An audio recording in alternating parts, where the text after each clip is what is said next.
السلام علیکم ورحمۃ اللہ وبرکاتہ۔ جمعیت العلماء ہند کا اجلاس جو کہ دلی کے اندر منعقد ہوا ہے رام لیلا میدان کے اندر۔ ویسے تو جمعیت کے بہت سارے اجلاس اس سے پہلے ہو چکے ہیں، لیکن کچھ خصوصیات کی وجہ سے اس اجلاس کو ہم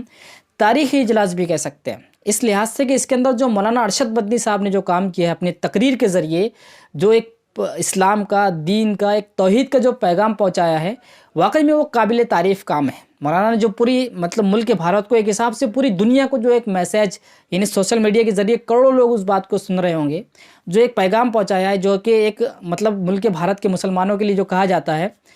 کہ تم گھر واپس ہو جاؤ، گھر واپسی کی ایک ٹرم استعمال کی جاتی ہے۔ مولانا نے اس کا ایک زبردست ایک تاریخی جواب دیا ہے کہ جو ہمیں کہا جاتا ہے کہ گھر واپس ہو جاؤ، گھر واپسی کرو، تو اس کے دو مطلب ہوتے ہیں۔ ایک تو گھر واپسی کا مطلب یہ ہوتا ہے کہ جب ہندوستان میں ہندوستان کی جب تقسیم ہوئی ہے، اور تقسیم کے بعد جو مسلمانوں نے پاکستان کی شکل مسلمانوں کے پاس ایک ملک آ گیا، تو اب ہمیں وہ طعنہ دیا جاتا ہے کہ تمہارے آبا و اجداد نے اپنا ایک حصہ لے لیا ہے اس ملک کو، پاکستان کو، اس لیے اب تم کو بھی پاکستان لوٹ جانا چاہیے۔ دوسرا مطلب اس کا یہ ہوتا ہے کہ تمہارے آبا و اجداد سب ہندو تھے، تم غلطی سے مسلمان بن گئے ہو، یا تمہیں کسی نے بہکا کر زبردستی مسلمان بنا لیا ہے مسلم حکمرانوں نے، اس لیے تم پھر سے واپس آ جاؤ اپنے دین پر، یعنی ہندوازم میں پھر سے واپس آ جاؤ۔ تو مولانا نے اس الزام کا ایک زبردست تاریخی جواب دیا ہے۔ مولانا نے اس کے اندر جو بات بتائی ہے، وہ زبردست بات یہ ہے کہ ہم سب، جیسے ہم کہتے ہیں کہ ہم آدم کی اولاد ہیں، یعنی ہمارا اسلام کہتا ہے، دین کہتا ہے کہ تمام نوع انسانی جب سے یہ دنیا وجود میں آئی ہے اور قیامت تک سب لوگ آدم کی اولاد ہیں۔ ویسے ہی ہندوازم کے اندر اس کو کہا جاتا ہے منو، کہ ہم منو کی اولاد ہیں۔ تو مولانا نے کہا کہ ہم اور تم سب مسلمان تھے،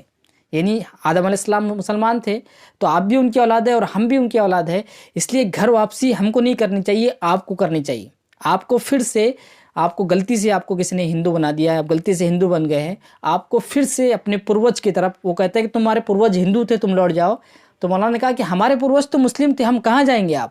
گھر واپسی تو آپ کو کرنی چاہیے کہ آپ کے پروج مسلمان تھے، اس لیے آپ کو پھر سے لوٹنا چاہیے، آپ کو پھر سے اسلام قبول کرنا چاہیے، آپ کو سوچنا چاہیے، سمجھنا چاہیے، قرآن کو پڑھنا چاہیے، آپ کو دیکھنا چاہیے کہ واقعی میں ہم سب ایک باپ کی اولاد ہیں۔ تو پھر ہم بٹوارا کیسے ہو، ہمارا بٹوارا کیسے ہو گیا، ہم تقسیم کیسے ہو گئے، ہم ہندو کیسے بن گئے؟ تو ہم سب ایک باپ کی اولاد ہیں، اور اس پوری کائنات کا، پورے سنسار کا، پوری یونیورسل کا ایک ہی خالق ہے، ایک ہی کریٹر ہے، ایک ہی گاڈ ہے، ایک ہی ایشور ہے۔ پھر ان تمام کو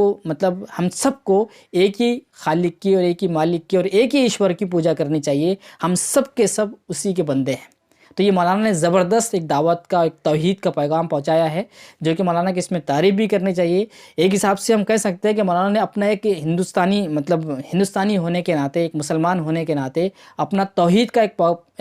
کا جو میسج مولانا نے لوگوں کو پہنچایا ہے، اس میں کہیں نہ کہیں کچھ حد تک مولانا نے اپنا حق ادا کر دیا ہے۔ اللہ تعالیٰ سے یہ دعا ہے کہ ہم بھی اپنے حق کو، اپنی ذمہ داری کو لوگوں تک پہنچانے کی ہمیں بھی اللہ تعالیٰ توفیق عطا فرمائے۔ آمین۔